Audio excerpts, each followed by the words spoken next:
Yeah, we've had recent examples of the Packers doing that. For example, I think 2 years ago, the Packers cut Patrick Taylor, the running back, and he was being elevated from the practice squad every game because he wasn't going to get claimed, but at the same time he was readier to play. So he was on the practice squad, but at the same time being elevated every week. So I think those are the considerations. Generally, I think because of that, that's why the Packers will keep a guy like, for example, Nazir Stackhouse on the 53, because I would think that he would have a good chance of being claimed elsewhere.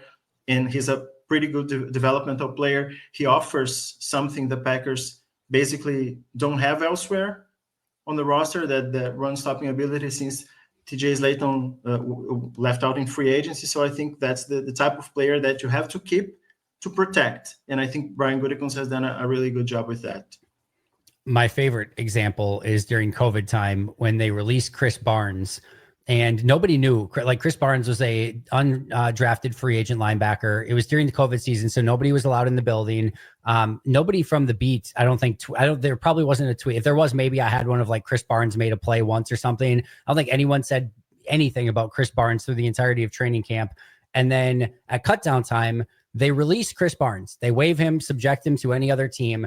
They bring him back during the course of the week, and he was their starting linebacker week 1 that year. Like, he started the very first game. They literally risked cutting their starting linebacker because they thought that there was no way he was going to get claimed, and they were right.